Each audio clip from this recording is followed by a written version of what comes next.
Good afternoon, everyone. My name is Dr. Nicola Prendergast-Lucas, and I'm an assistant professor at the University of Arizona Global Campus. I'm also a session chair for the Culture of Care Summit this year. I'm pleased to welcome you to this live presentation titled Supporting and Retaining Military-Affiliated Students, the UAGC Approach with Green Zone Training and Culture of Care. Please welcome John Aldrich, the Vice President of Military and Academic Partnerships, Lisa Binger, the Military Alliance Manager, and Dr. Jonathan Woods, the Senior Fellow of American Council on Education. Thank you. Appreciate it. You want to start the slides whenever you're ready, Lisa, and then I'll get started. Yeah, of course. All right. Can everyone see my screen? Yes, ma'am. Perfect. And of course, we're here to talk about supporting and retaining military affiliated students. When we talk about military affiliated students, we at UAGC, we're talking about active duty military.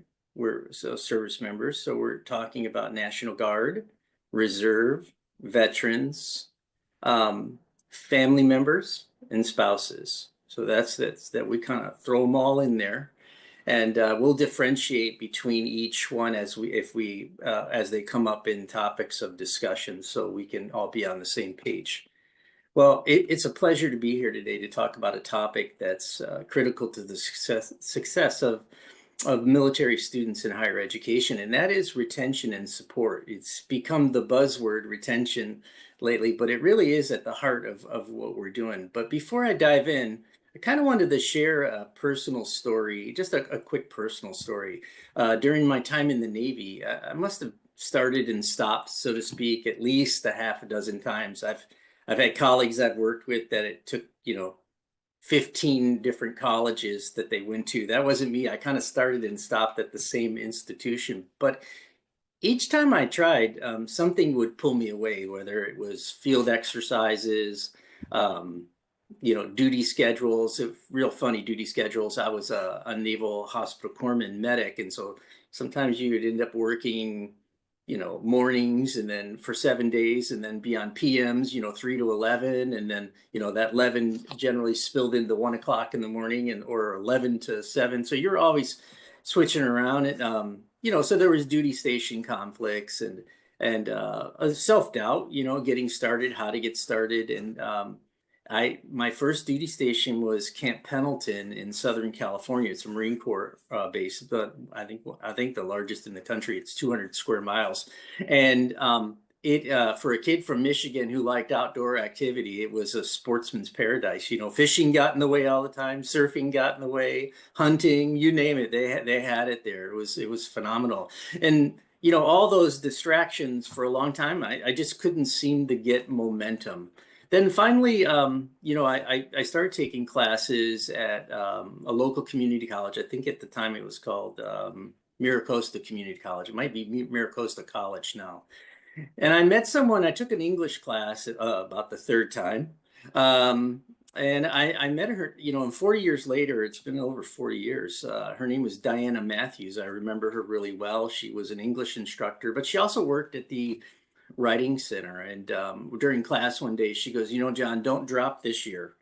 And she said, I want you to come see me at the Education Center. So I did. I wandered down there, and but what she really did was she sat down with me and she helped me build that confidence in writing and gave me the tools to stay in school. I mean, she called me on what was going on, because she said, I looked in your record and it looks like every time you get to a class that's heavy, it has a lot of writing, you end up dropping it. And so she kind of called me on that, and I appreciated that. And I spent a lot of time with her in the Writing Center, crafting that skill. But more than anything else, she made a human connection with me, and somehow that made a world of difference. And I often wonder, was it just that moment of connection that helped me push through? We may not be able to define that. I can't define it. And we all know what it feels like, though, to succeed, and what made that difference so you can keep your education journey go. The Culture of Care framework at UAGC is our way of trying to replicate that kind of experience across an entire institution. That's a big lift. When I first got the UAGC just over 2 years ago, I said, what is this, culture of care thing? It sounds like, a buzzword for good customer service, that kind of thing. But that was my first impression of it, but I was really off, as I often am on my first impressions. But I really found out that it's really, it's grounded in moving an entire institution, which is a huge lift in communication, advocacy, respect, and empowerment. But at its core, it's about, when I really have to think about it, other than a framework, it's about creating that human connection, like the experience I had, that helps students overcome barriers. And that one human connection changed my entire education journey. And it's in that spirit that we're aiming to replicate that through our work at UAGC. I'm excited today. I know they've already been introduced, but I'm excited to introduce two incredible colleagues. Lisa and Jonathan, do you want to say something before we really get started? Go ahead, Lisa. Oh, thank you, Jonathan. My name is Lisa Binger, and as they've introduced me, I'm part of the Military Alliance team here at UAGC. I work under John Aldrich, and I've known John for probably 11 years now. We've worked in a couple different capacities, both at prior institutions, and we've both also served for NAMES, which is the National Association of Institutions for Education, Military Education Services. I had it down earlier. It is a Lisa, long I've had to name. write it. I've had to write that down for probably 15 years. Yep, Every and time just I me- write it down in something, I have to look it up again. Yep. But I serve as the president currently for NAMES, and we're doing advocacy efforts in support of our military affiliated students to promote just success through financial, academic, and so it's just a privilege to have worked with John for so long, and I've known Dr. Woods for a couple of years now, on and off again. Haven't worked with him in the same capacity, but it's been a great team, and just we all love what we do. So we're happy to present to you today. Thank you, Lisa. Yeah. Jonathan.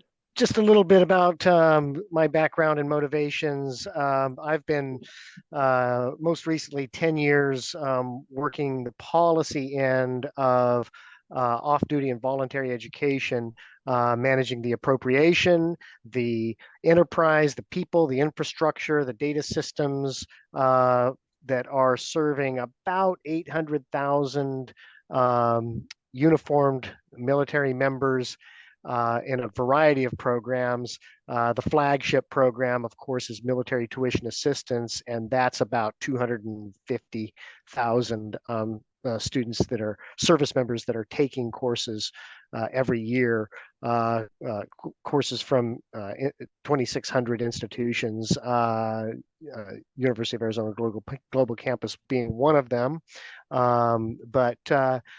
Interestingly concentrated, not evenly distributed throughout all of those institutions, but concentrated. About 70% of all MIL-TA students are concentrated in the top 15 by volume institutions, UAGC being one of them.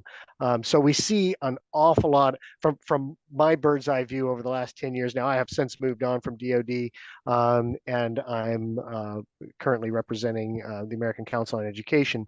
But from that vantage point, we've seen all kinds of needs, expectations, variance in preparation level, variance in expectations about what they'd like out of their college experience, variance in the amount of time and the consistency or persistence that they can apply their time to off-duty and voluntary education. So it gives a really interesting perspective that that makes me deeply interested in programs like the Culture of Care, Green Zone, and that sort of thing. All right, thank you, Jonathan, and thank you, Lisa. Really appreciate it. And I've loved working with you guys since we've known each other. So one way or another, we've been colleagues for quite some time. Everyone together, we'll walk through the challenges for military students face, and some of them almost sound like a cliche, but they really do. You know, we're talking about adult learners, but we're talking about a very specific group of adult learners that face some additional challenges that the typical adult would face. We'll take a look at the dirty data that we have behind UAGC's approach, and I call it dirty data because most data is dirty, at least the places I've worked at, and large amounts of data, but we are getting really good at measuring data. I have to say that we are doing really well at creating reports using Salesforce. We call it Embrace. And we're starting to see some what I think are promising results. It looks a little light when you see the slides we have, and Lisa's going to go through that. But over the last, I would say, 3 months, 4 months, we have really started to see some traction in some of the things that we're doing. And I really think it's because the entire university has embraced this culture of care. Why don't we go to that? I think it's the Q&A is next, right? Yeah. Yes, can you see my screen with the QR code? Yes. Okay, perfect. So this is a slightly interactive presentation from the audience, but before you hit the exit meeting button, it'll be anonymous and you can do it from your phone. So if you don't mind taking out your cell phone and scan our QR code, we just want to know what organization you're affiliated with for our attendees today. And I will play along too. But we figured you got to know us, and this gives us a chance to get to know you all a little bit too.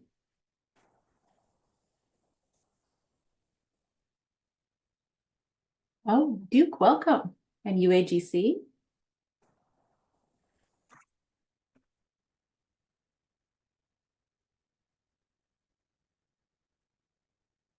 Okay, Defense. Just a couple more seconds and Get some shy people. yeah.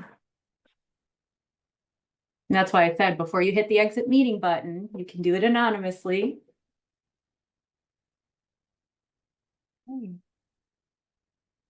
Okay, well, we'll move on. Welcome, everybody. We're really glad that you chose to attend our session today, and hopefully you learned something, and we can share some insights with you.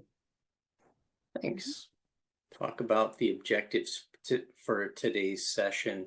Today we're going to explore, like I said, how UAGC is addressing the challenges, but we're going to look at 3 key initiatives.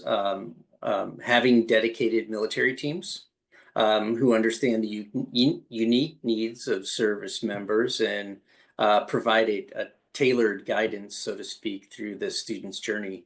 The other one we'll talk about is Green Zone. I was so happy when I came on board, just like I said, over 2 years ago, that they had in place a Green Zone training, because that's one of the first things I was going to set up. I had no idea about the name, but you know, having that knowledge for staff and faculty to work with this important group of students is important. The second thing the third thing we'll talk about the culture of care framework, which is built on fostering an environment of empathy, proactive engagement, and personal connection.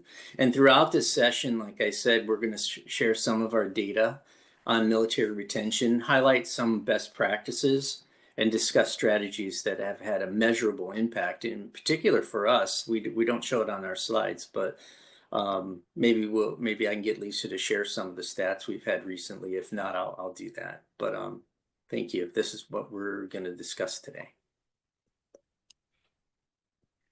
Like I said, the military affiliated, some of the challenges, or I mentioned some of them that got in my way. Mine was academic related, and I played really hard. But military students, just like other adult learners, face a lot of different problems. But when you pick up and move, frequent relocations and the deployments, you know, for me, I was never technically deployed. I was always on a field exercise or a Marine Expeditionary Unit, things like that. But it disrupts your academic momentum. You know, there's Lisa, you and Travis earlier in your presentation talked about, you know, the time it takes and how often at Fort Campbell, Kentucky, for example, they have it's 45 days of training 3 times a year, and the prep before, prep after, that's a lot of time eaten up into training. So, you know, that there's challenges that come along with that. Thank God for schools that offer asynchronous learning, and a lot of semester choices, because that's really allowed service members to hopefully stop and start less. Um, you know, transitioning from the military to civilian and academic life is difficult and includes barriers like military credit transfer. That's always a big issue. You know, a lot of military service members earn some great credit from military schools while they're on active duty, and others get experience level credit depending on what rank you are. So it's having that and having that unfamiliarity of the academic systems, and I call it collegeese, understanding that language, right, is difficult, and it often leads to high stopout rates. Or you know, it's usually a result, especially without a strong support system. And Jonathan, we talked earlier. Is there anything that you'd like to add to the particular challenges? Yeah, absolutely. When we look at things from scale also, and you know, you're talking 250,000 students a year, you're going to experience enormous diversity. But one thing they all have in common is, at least in my programs, mil TA programs, they're all operating in their off-duty time. And so this is not what the military calls requirements-based training that you would do while on duty. This is competing with, like John was talking about, his playtime, you know, surfing, hunting, outdoor sports, community involvement, family, you know, all of those kinds of things. We estimate that the service members that are participating in military tuition assistance are contributing 140 million man hours of their own time each year Wow. toward their, I mean, this is, I call it the lost division because, you know, this is the equivalent of an Army division or 2 Navy battle groups, deployed battle groups. It's an enormous amount of manpower in support of their own desires. And so their own personal and professional growth, and they're prioritizing that personal professional growth over all the other things that would compete for their time. And so, but it's those other things that would compete for their time that cause the unique instances or unique cases where a culture of care can really work for that person. For example, we have a lot of service members that are interested in changing economic tiers as they transition out, or even while staying in uniform, going from enlisted to officer, taking a commission or something like that, or going from, you know, blue collar working class to white collar leadership in, you know, on the outside, that sort of thing. And they see the baccalaureate experience as a springboard into those economic tiers. But there are other things. I can't tell you how many of the thousands and thousands of service members I've counseled in my career, how many times they've said, well, you know, I promised my grandma or my parents or my mentor, my high school mentor, that I would finish college, but military was going to come first. Well, you know, that's a different mindset that needs a little bit of care.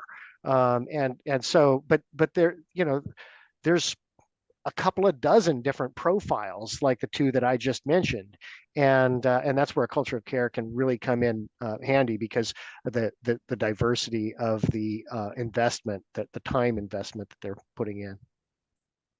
Thanks, Jonathan. I didn't realize that, the loss division. I like that. I'm gonna have to keep that one. I like that a lot. Thank you. All right. All right. So we have another question. Let me get the QR code up. It's the only thing I can't figure out how to get it to preload. Okay, so based on your experience, what do you consider the most significant barrier to student persistence? And we would love to hear from the group, even if you're not military affiliated or you haven't worked one-on-one with a military student, you still have some insight here that we can gain from you.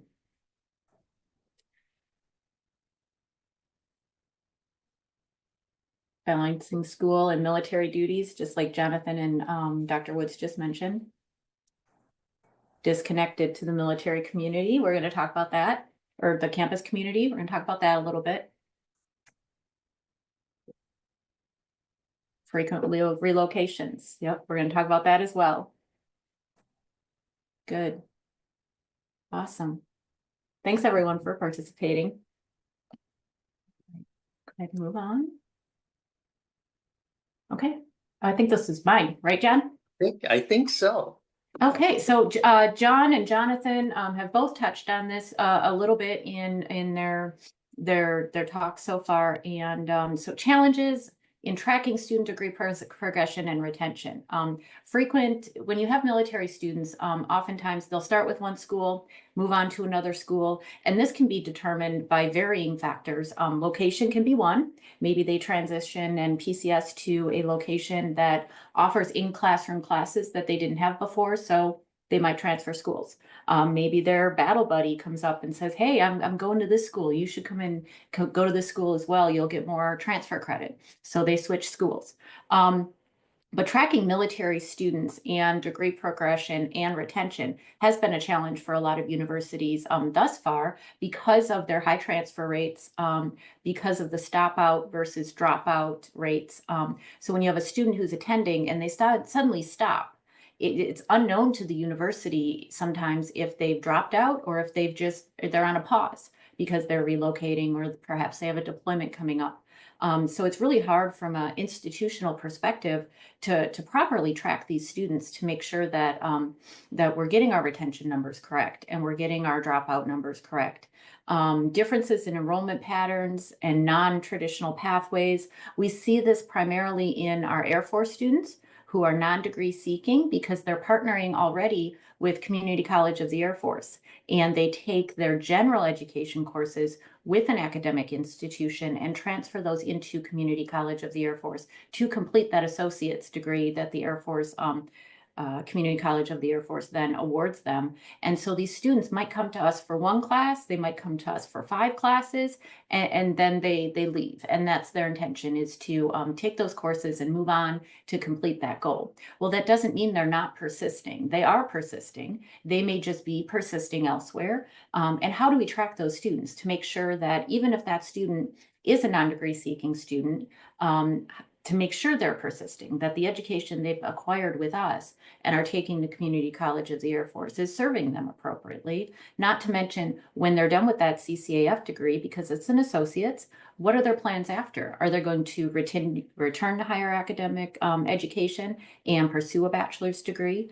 So making sure that we're tracking those students to have community conversations about their goals, to make sure that their academic goals don't stop when they achieve just one degree, when the military will pay for and allow them to obtain multiple before they transition out. And there's limited data that exists on retention and persistent rates for military affiliated students. And the data is hard to really nail down within an institution because students come in and leave, they stop and start. So it's hard to understand why that student may not be currently persisting when they're just on a pause for military training or deployment purposes. So we're going to go over UAGC's approach to retention-driven strategies a little bit. And I'm going to share some data. Now, this data came from our website, and it's our external website. This was published on our website by UAGC, and it shows our associates, master's, and doctoral programs and the retention rates from starting in 2018 all the way to 2023. And I've talked about kind of some of the data challenges impacting the successful tracking of military affiliated students. And in such, you'll find that most universities that have a high population of military affiliated students, their data is, as John would call it, dirty. We have dirty data. We're trying to clean it up to make sure that we are tracking these students correctly, but sometimes how do you track them correctly when they're stopping and starting, and getting a good understanding of those pause rates and why they're pausing, I think is important. Our retention rates have been increasing, and similarity around the same time as we developed our culture of care and our green zone certification. Now, we can't tie it to data that that's the reason that our retention rates are increasing. However, it's a piece of the bigger puzzle, the bigger pie, right? So we've implemented these strategies. Culture of care is embedded in every department, every faculty member, every student-facing and internal process that we have. And our Green Zone certification helps to educate our faculty and staff on this unique demographic of students that we may work with, may not work with, but some of us more than others, but could come across within our professional jobs and duties, and how to better understand these students where they are and speak a little bit of their language to help them feel more comfortable. Hey, Persistent. Lisa, Yes. Lisa, could I add in, we Of looked course. we looked for this presentation, and when we presented at CCME, and I also presented at another conference in Florida, a similar topic on retention in military, and we really couldn't find a lot. I know there was a 2000, I think it was 13 NASP study that only found that 28% of institutions tracked military student retention. But while you were talking, I Googled to see if there was any more recent ones. And Jonathan, the American Council on Education in 2021, they didn't put a stat here, but they noted that although institutions have increasingly recognized the importance of serving military connected students, most do not have systems set to track or separate that undergraduate or graduate population. That's interesting. So anyway, so we're not that far off, Lisa. We're working at it, and I didn't know if you were going to share, but we had been hovering in the low 40s for quite a few years on military retention, but now we're tracking at over 50%, and in February we hit a high of 57, I think 0.8. So pretty good. We're our ultimate goal is to try to get over 65, but we're headed there. We're headed in the right direction. So thanks. Absolutely. Yeah, I'll tell you, with the services across all services, there's about 750 or so academic or educational counselors out there, GS level educational counselors, and another maybe 250 administrators. But the counselors, what they're telling us qualitatively, and this is really interesting, and data systems, I think, can start to clean this up. This is, you use the term dirty data. This is pretty dirty, but data systems can, especially how we query them and how we construct them, can start to clean this up over time. But what we're hearing qualitatively from those 750 counselors out there in the field is that there's a lot of uncertainty for service members. And I know this myself. John talked about his academic life as an active duty service member. I experienced the same thing as an active duty service member some number of decades ago.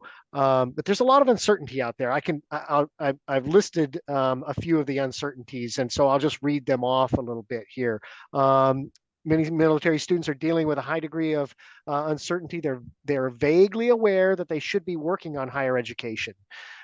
So like they'll come into the counselors and they'll say, well, like I said before, I promised my parents, or I promised myself, or I really ought to be working on something. I know that that's my ticket to, whatever it is that my goals are. They're vaguely aware that they ought to be working on education of some kind. They're vaguely aware of where it could lead them, like what it can do for them.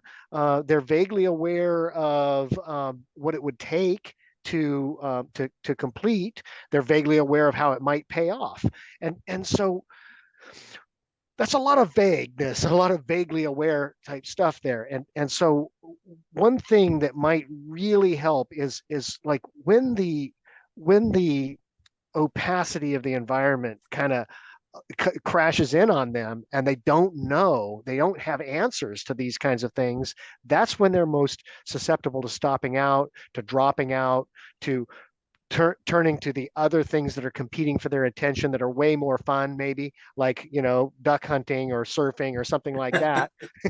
um, but uh, but that we can do, and we should do the hard work of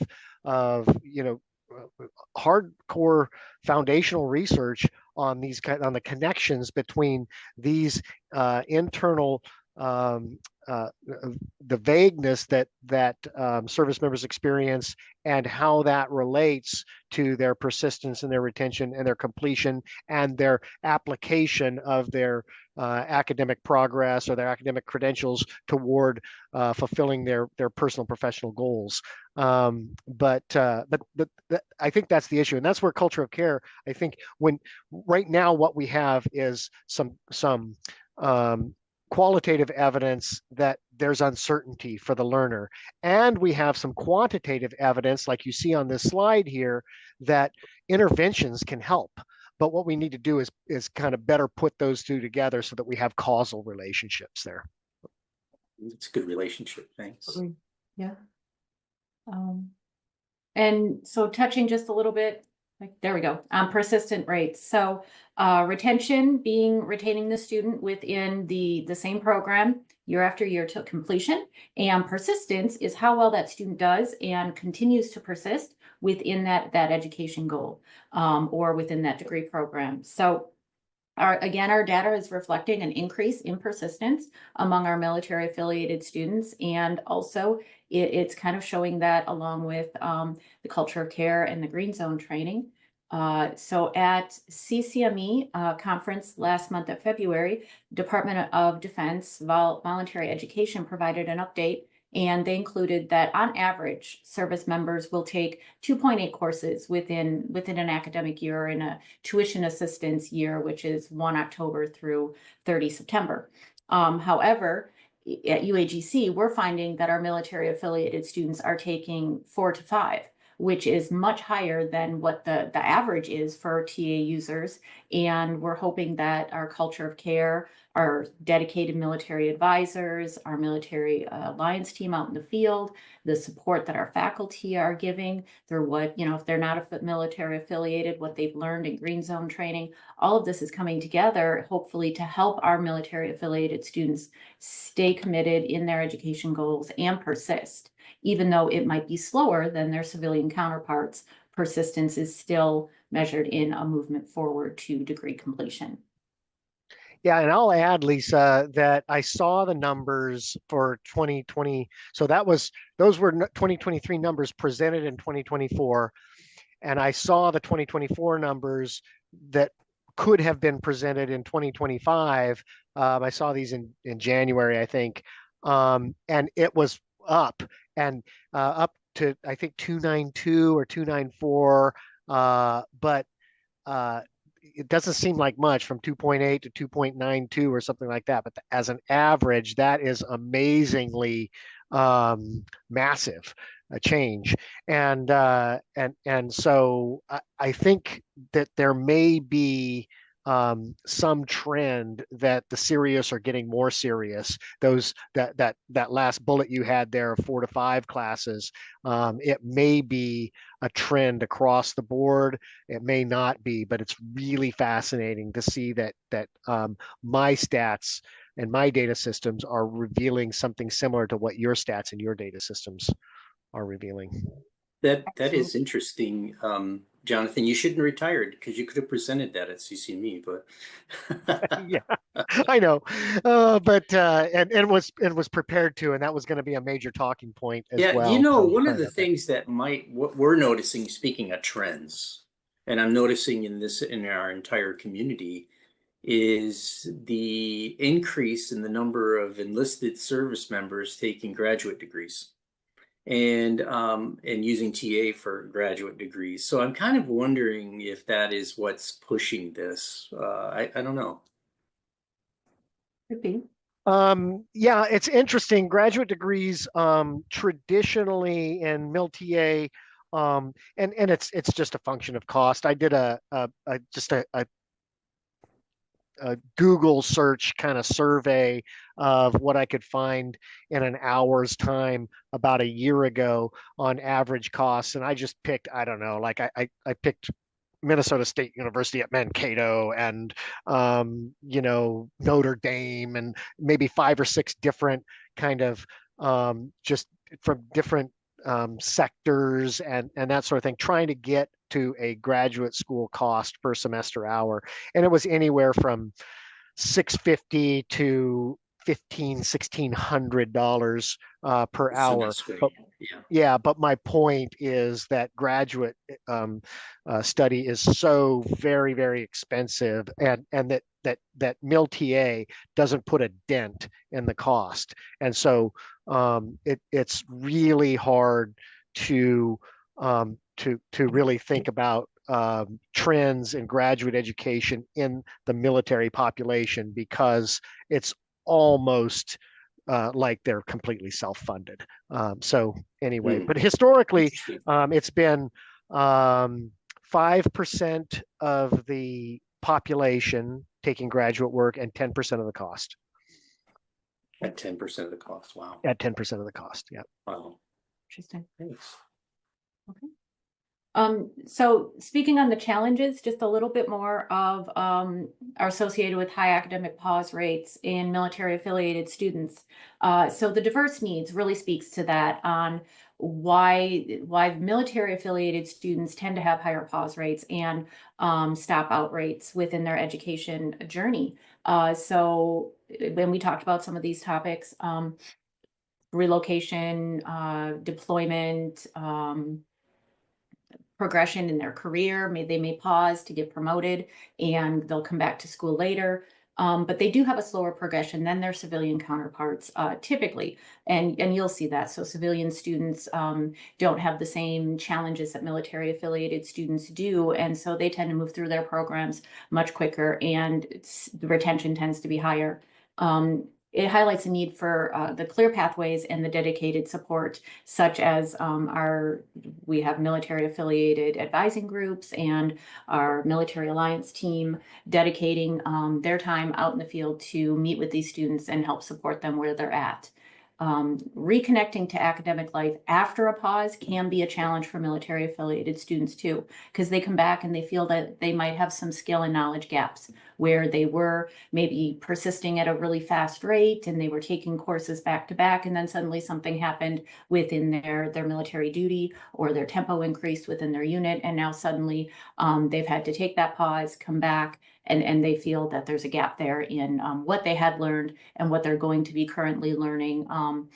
Catching up, so to speak, might be a challenge for them. They may face curriculum changes if they've been out for long periods of time and have to reapply to the university. They may find that if they've changed their catalogs, there's some issues there. Credit transfer options, if they switch from one school to another, may not accept the same credits or the credits they took at their prior school, depending on degree selection and all of that. Re-enrollment requirements may give them some challenges coming back into the academic setting. Maybe they have to fill out a readmission application, and sometimes just facing that can be a little overwhelming for students, feeling like they're starting over completely. Time management challenges as they readjust back to allotting for time for their studies within and around their military service, and then reapplication for their funding. So if they take time periods off, they're going to have to reapply for VA benefits or their tuition assistance again. So just kind of getting back into that mindset. And sometimes those websites for applications change, and now the student's faced with tasks that they have to complete that are very unfamiliar. So that's all challenges. There's also social and psychological challenges for students after an academic pause, particularly in a military setting. They may feel that once they're back into the classroom and they're discussing with peers. I used an example earlier of, say you have an infantryman who's an E5 and he goes into a business communication course. And well, he may feel some imposter syndrome going into that course. He still has knowledge that he's learned and has been trained on at the collegiate level by the Army in some of his leadership training. That is applicable, but he may not know how to apply that knowledge to the course content that he's learning, or she. And in that scenario, they may feel a little bit of imposter syndrome, like I don't quite fit in here with non-traditional adult learners who are taking a business class working in civilian business settings. Lack of confidence in their academic availability could come about when they're facing this. And then loss of peer support. And when we were preparing to give this presentation, we were meeting, and Dr. Woods said, loss of the battle rhythm. And I've gone over that in my mind, and I can't share that like he did. So Jonathan, would you mind sharing that? Okay. I'll try to remember what I said. Yeah. But there's a rhythm to military life. And it's all based on deployment and preparation for deployment. And then so it goes the training cycle that moves up to be ready to deploy. And then and that includes, amassing all the material that you're going to need, then staging that at the gateway area, usually in Kuwait, for our most recent large scale operations, and then testing the gear and everything to make sure that it's ready, and then lifting again and going to the combat zone, and then marshaling everything together and making sure that it's still ready, reassembling everything, and then moving to forward operating bases. And what happens in that life cycle is you get further and further away from your support networks, and more dependent upon your own small unit and resilience and resources.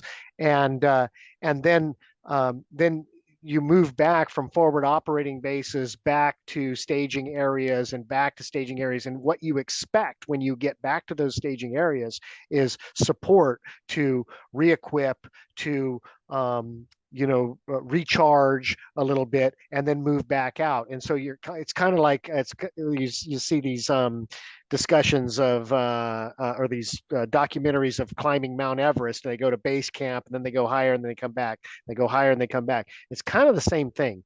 And so this battle rhythm, they get used to having a fallback position where they can recharge, re-energize, reconstitute their materiel, and then move back. And so loss of peer support or loss of the battle rhythm, they get in, these are patterns that are deeply ingrained in them. And they get into the school setting, the campus environment, whether it's a virtual campus or an actual campus, and they're looking for these patterns, and they're not finding them, and it's disorienting for them. Yep. Did I say that right, Lisa? Okay. Perfect. Yep. There's no way I could have done that. Not the way you did it. So I appreciate you stepping in and doing that. But I think that at UAGC, in our focus on how to, best retain and support these students, an example of this would be our reentry process. So when students have to have that pause or take that time out, they can know that when they come back, they need to see our reentry team, and that team is going to help them get where they need to be and kind of reestablish that rhythm within their academic goals and persistence again. Thank you, Jonathan. I appreciate you stepping in and helping me out with that one. Next slide. There we go. Leads us to a next question. And let me go ahead and the QR code. All right, so we're going to ask you to share what the first word that comes to mind when you think about supporting military affiliated students is.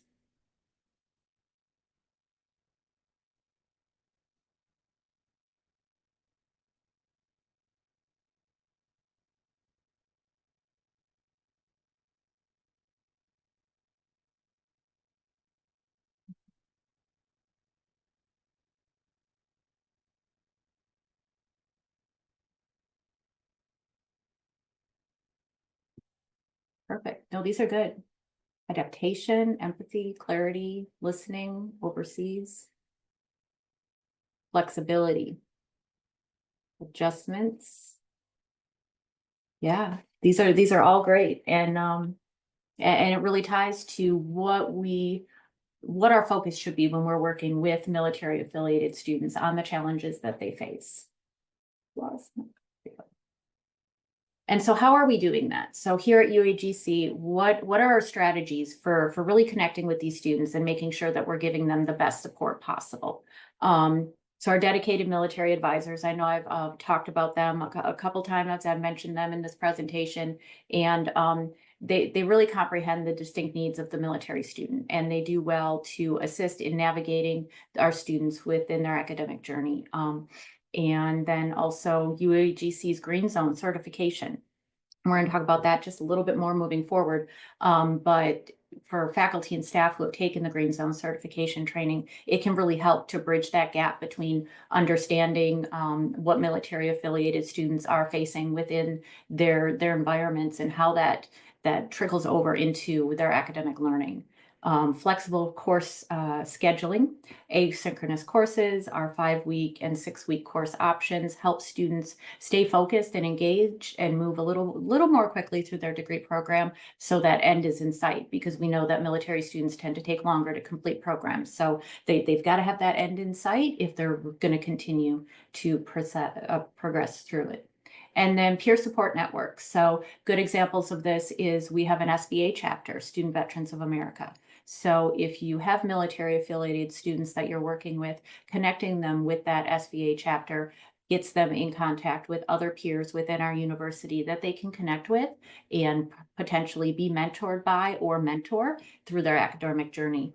And then our culture of care, which income is prioritizing empathy, understanding, inclusion, and student engagement. So that's highly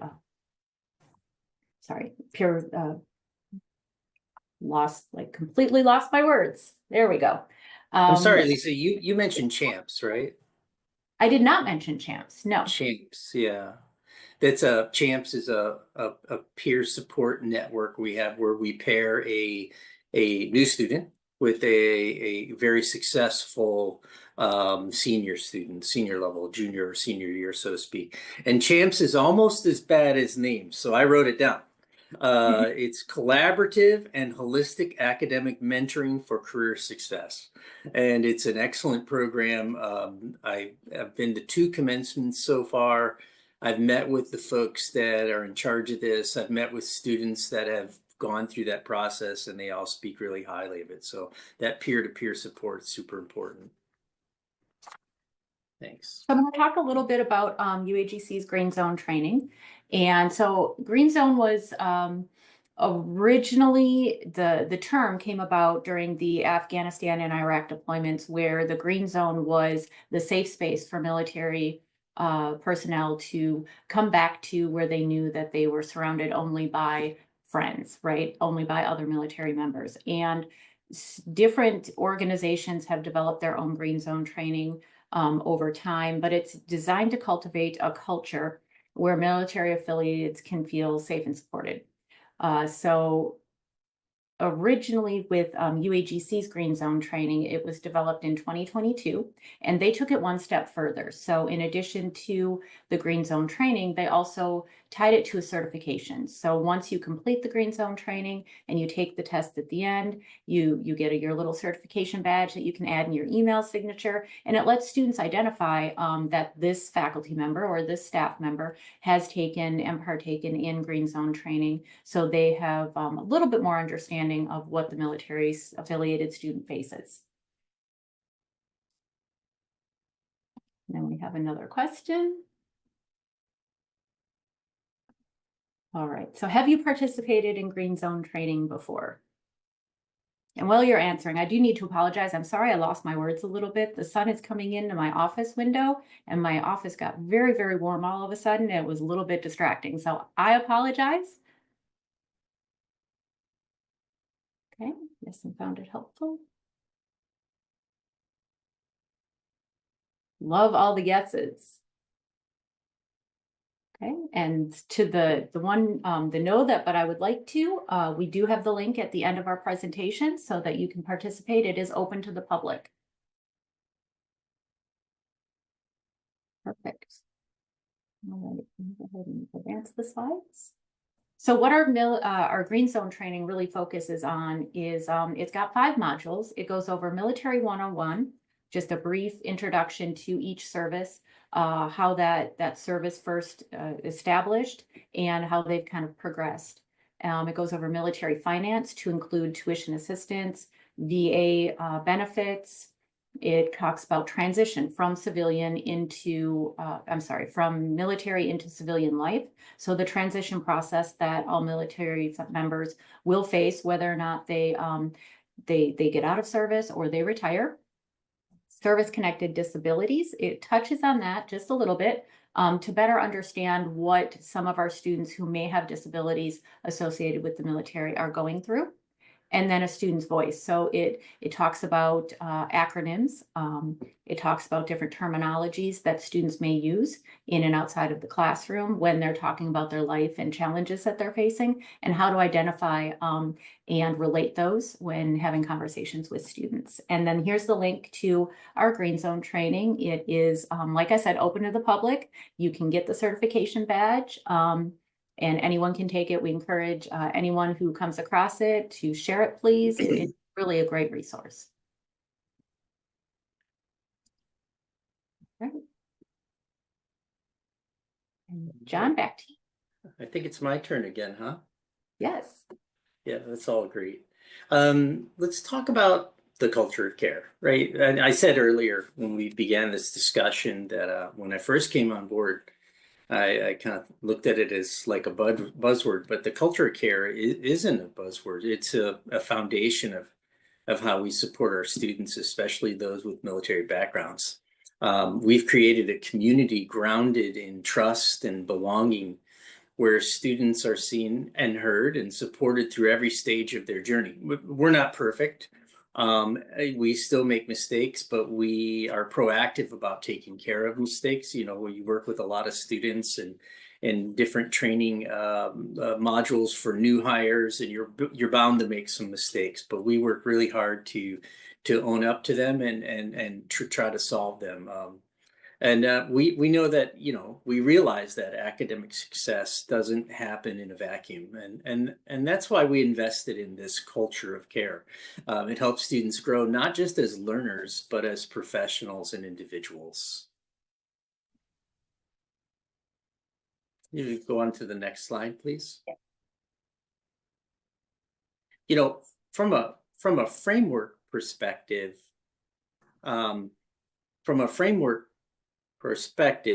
you know, how do you break down what are some key components or key principles or tenets of the culture of care?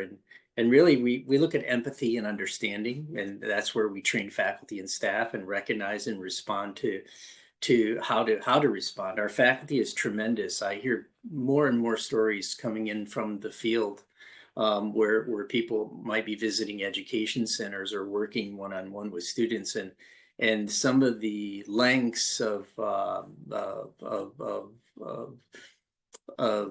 understanding is pretty amazing. And I've used this one already today, but I don't know if he's on this call. But Jason Fudge, he's in the Southeast for us, military manager, and he had a Marine, and the Marine had contacted him and said, I need to, you know, he was in a panic. I don't know if you know, he was getting ready to go on a MEU, a Marine Expeditionary Unit, right? They're taking off on a deployment. And he was not scheduled to go on that, and found out within 24 hours that he was leaving. So his life was going to stop in 24 hours and transition to going to sea.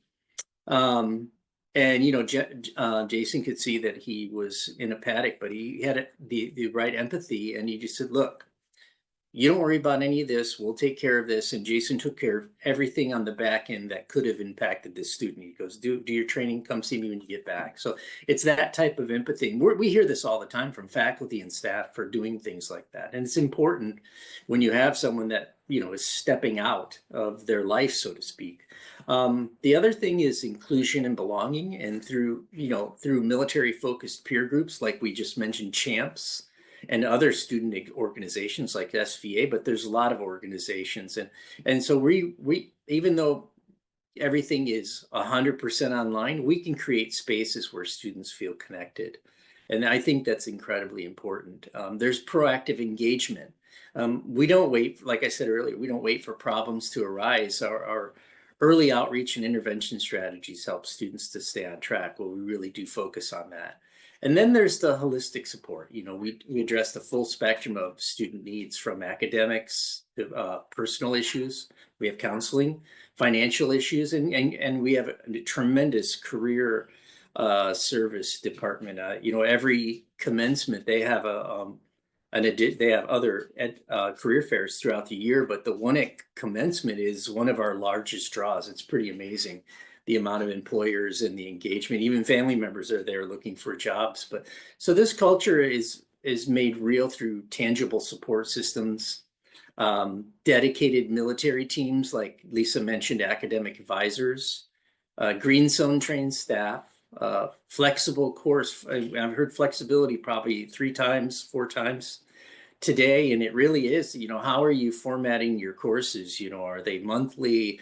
It's really important to have asynchronous with military because they're stationed all over the globe. And, you know, the accessibility to online resources to help that person succeed. The result, and we're starting, like I said, to see this as higher retention rates, greater confidence in our students. It creates a strong student-faculty relationship. And I don't have the stats for that. I'm sorry, I meant to today, but I forgot. We are seeing, especially in the military area, improved degree completion rates. They're improving significantly. So we're looking forward to our future. It's not just about keeping students enrolled. It's really about helping them thrive. We help them thrive, and they just succeed. And you know, not everybody succeeds, but in this case, we're really putting out a concerted effort, and it's a lot of work. It really is a lot of training. Like Lisa said, when we first started, everything we do is focused in this area. And if you immerse yourself in this as a faculty and staff member, and in working with students and picking up that type of culture, you can't help but succeed. So thanks. Absolutely. And I know when I've came on as a university employee, everything, all this talk about culture of care, and my first thought was, okay, what is this culture of care? But the more that I've progressed in my job here at UAGC, and I've learned about the culture of care and how it's embedded in all of our programs, all of our departments, every interaction with every student, and even internally with each other, it's really amazing. Yeah, I came in as, I'll say, a pessimist, right? And now I'm presenting. This is my 3rd presentation on the culture of care in different areas. So I'm a believer. All right, so one more question.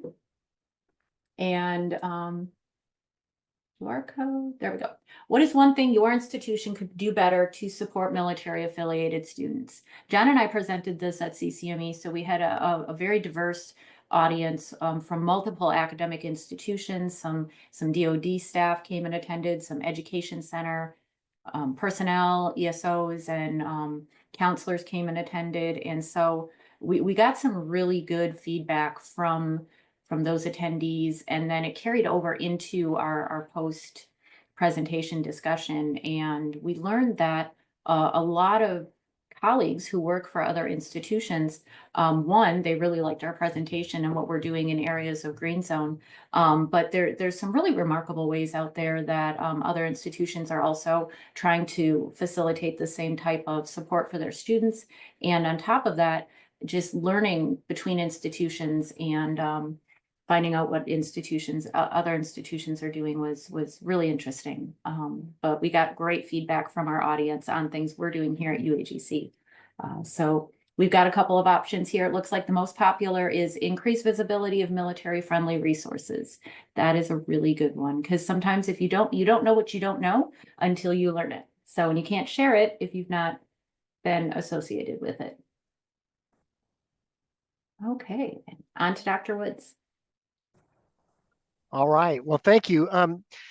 So let me just start by saying that DoD, I think, is in a transition uh, in transition mode, and what I mean by that is we've had a couple of different eras in our 85-year history of being involved in off-duty higher education. The first era was all about morale and proffering educational opportunities as a way to improve morale. A institute called the United States Armed Forces Institute was created in support of that. We're talking about 1940 through about 1974. The transition to the second era happened, 1974 was a very pivotal year, or the 3 or 4 years before and after 1974, highly pivotal, coming out of the Vietnam era, moving from a mostly conscript force to an all volunteer force. And that was the key element of the second era. And that is, like, how can we as a nation build scaffolding around the concept of an all volunteer force? And there was about, the country was divided about 50-50, thought that it was going to fail abjectly, that an all volunteer force couldn't be achieved. And so the idea was build as much scaffolding around that as we possibly could. And this concept of a social compact was conceived of, and a big part of that GI Bill for housing, the GI Bill for post-service education, and in-service voluntary education. And so that ushered in 1974 National Defense Authorization Act, funded a lot of the things that undergird, a lot of the programs that undergird the voluntary and off-duty education programs in place today. And that lasted probably till about 2015 or so. But I submit to you that we're in a new era today, and it's no longer an era of benefit delivery in support of the social compact to try to undergird the all volunteer force, but rather now we're in an era of what I call the human capital development era. And that is this idea that, hey, we're spending a lot of money, we're pouring a lot of resources, it's good resources for good benefit, for great outcomes, and it's highly prized benefit, but we don't do it because the benefit, for the sake of the benefit, and because it's a highly prized benefit. We do it for more than that, and we do it so that we can demonstrate to service members, or to civilians who would be service members, that, hey, there's a pathway for you out there, and it involves building your own capacity. And so the way we look at the resources that we have right now in DoD is that we've got, think of a balance beam with a fulcrum in the middle, and this kind of teeter-totter effect, and in the middle, sitting in the middle of this, is this big giant capacity building bundle.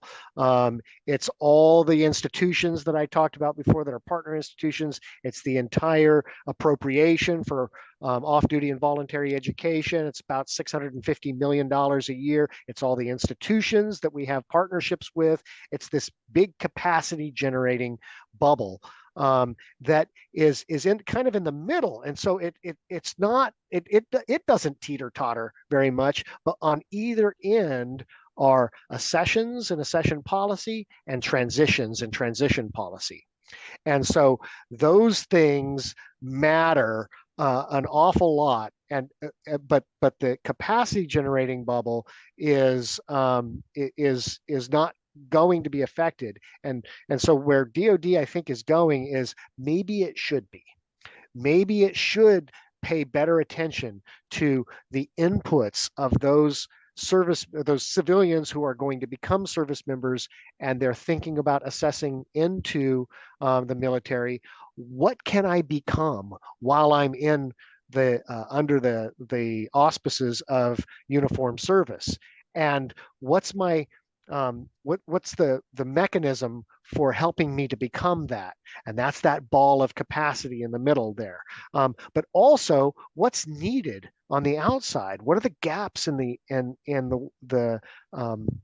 economic environment? What are the workforce gaps? Critical infrastructure workforce, those things that if we don't have a sufficient and well-trained workforce, that things in our nation's economic posture start to break down.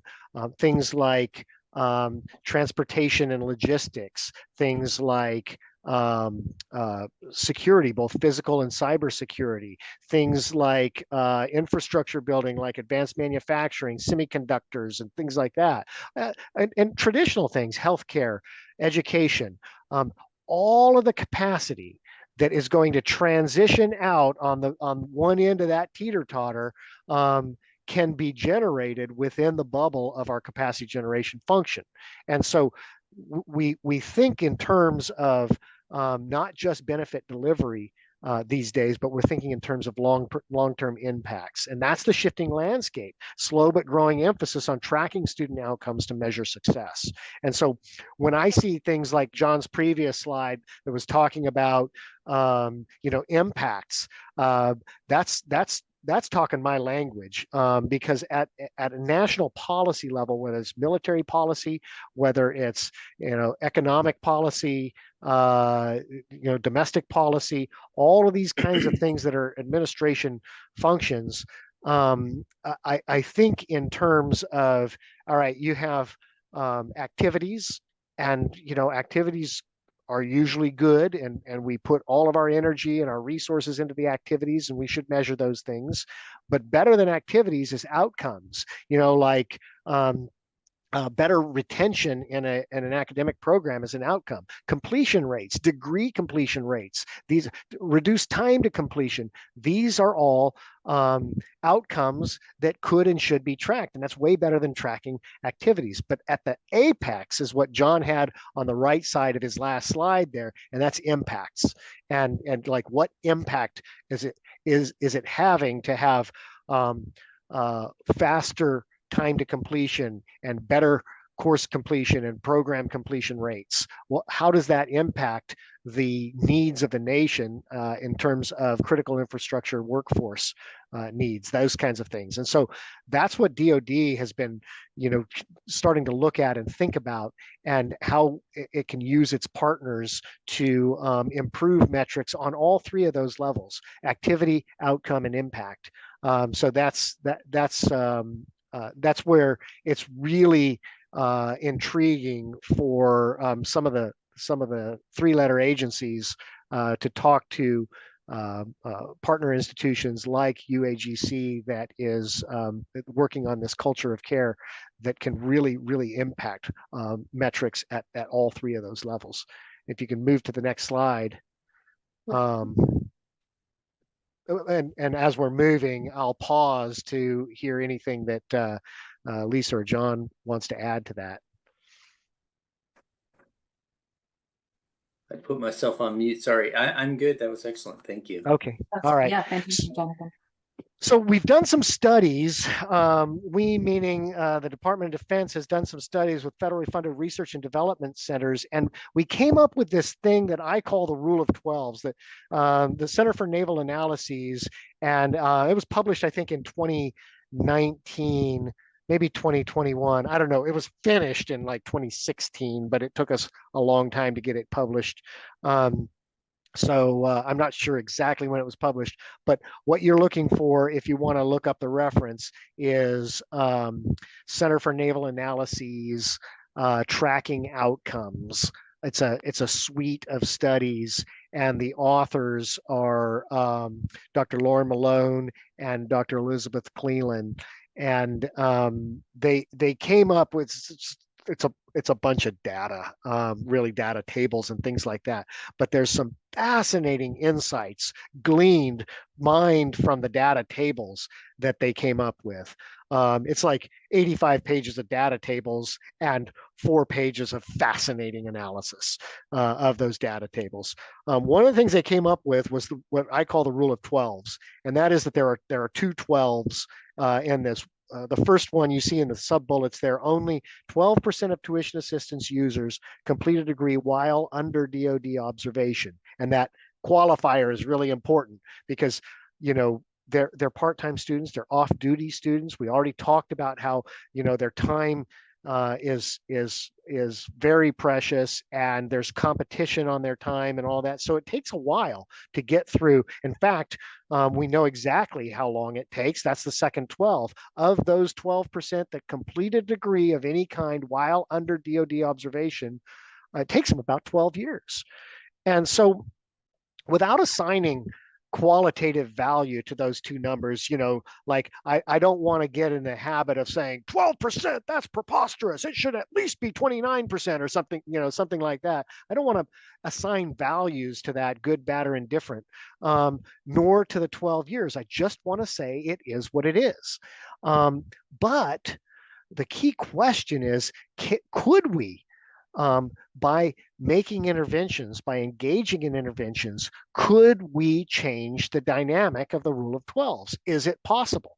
And that's what's so fascinating about the culture of care to me as a policy analyst, is that I think we could. So what I've got here is a graphic. This is just a notional, it's a hypothetical notional graphic. This is not, you know, an extract from some publication. This could be the key graphic in some future publication that that shows the impact of interventions. But this is graphical representation of that rule of 12s that I just described. And so what you see is, you know, this diagonal dashed line moving from 0 to 12 on both the two axes of both rules in the rule of 12s. And the idea would be, what if we optimized early intervention? Could we bend the curve? And so what's really interesting to me about the culture of care is that, dirty or not, Lisa and John are building a data lake that it could be instructive to this question. And so, you know, I'd like to get Lisa and John sometime together with Lauren and Elizabeth and compare their data sets, and maybe we can see that interventions that John and Lisa have been describing the last several slides are really bending the curve for their students. There's some encouraging signs when Lisa says that, hey, the average is 2.8 courses, but our students that are under the culture of care are taking 4 to 5 courses. Wow, is that unique?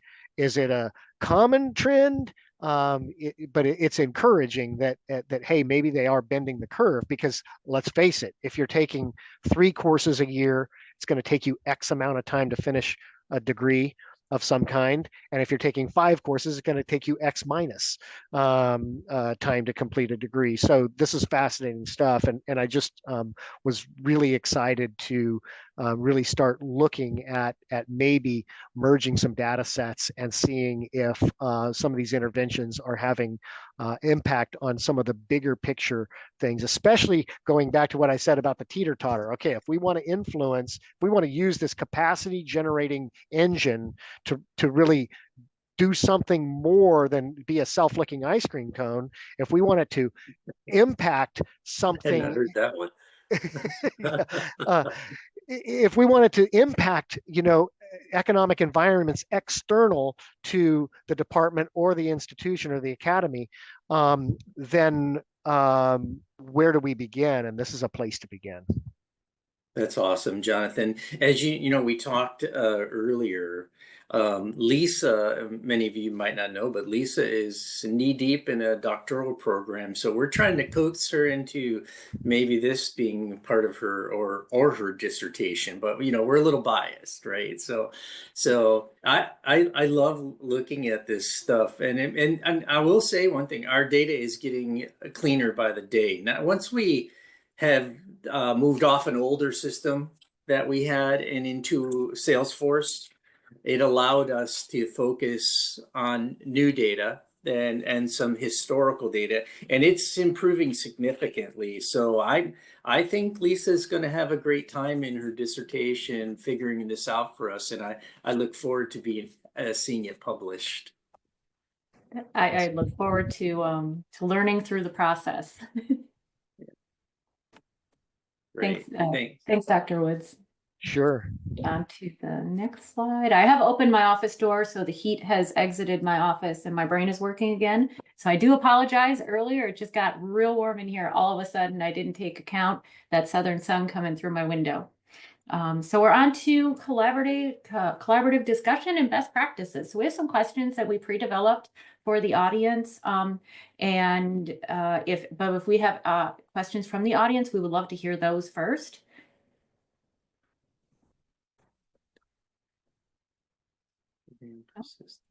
Okay. So if anyone wants to contribute, so we have, what is something you feel your institution, if you're either are a UAGC employee or you work for another institution, does well in supporting or retaining military affiliated students? Does anyone want to share? We're all shy. No? Yeah. All right. That's why the on the phone, where everyone can be behind the phone and answer that way, usually tends to get a little bit better. So I won't read the other two questions if no one wants to participate, but I think that's the end of our presentation, unless John or Jonathan had anything else that they wanted to share. No. No? I'm good. The chat is quiet. We just have a few comments saying that's amazing and Huya Navy. Yeah, so just giving you kudos. Yeah. I'll add something that didn't occur to me when we were going through our slides and prepping for this, but it occurred to me as I watched Lisa give her presentation, that I think it was the last question that you asked, what and in the QR code question, and there was only one respondent, and it was me, that said that what could my institution do better? And I think the answer was, can you go back to that, Lisa? Yeah. Because it's really fascinating. Yeah. I don't know if you still have the data from it. That one. This one here? Yes, that one orange one in the middle, enhance advising and career services for military affiliated students. So what's interesting to me is that now it's a pretty small N here. It's not like 400 people responding, but I'm the only one that saw that as the most important thing, or something that institutions writ large could do. And that's really getting to that teeter-totter that I talked about, and the purpose of the capacity generating engine in the middle. For what? And the answer is for transition and for impacting the more macroeconomic environment out there in American workforce. And so I have a sense from our advisors, our education advisors out there, that workforce of 750 all over the world that I talked about, that this is really, really key for service members, that they're doing this for a reason, and it's a big investment for them. It's the money is great because it's all kind of paid for, not all, but pretty much paid for, but the time investment is really big for them, and it better pay off, because I've got other things competing for my time. And so getting to helping to give them that clarity, the confidence that their time will be well invested, I think is a key point. And I think that the culture of care does that well. There's probably other programs out there that do as well, that I'm less familiar with. But anyway, I wanted to point that out, that if that wasn't on your radar, it probably ought to be. Yeah, it did. I chose improved faculty and awareness because I'm really aware of our advising and career services. At the 3 universities that I've worked, 4 universities, or no, actually it's 5. Yeah, universities I've worked in my professional career. Um, uh, this is the best career services organization that I've seen. It's pretty amazing, the level of effort, the amount of people we have tied to that. There's a significant financial investment by the university to making sure that we tie together that learned experience in their career. So I think that might be the reason why most of us didn't put that down, because you're right. Those are 2 really important things, that enhancing advising and career services, that are super important to tying together. Why am I getting this degree, right? And Yeah. so I think one of the reasons, like, I didn't choose that. I think it's important, but it's because I know our career services, anything can improve, but it's pretty phenomenal. Yeah.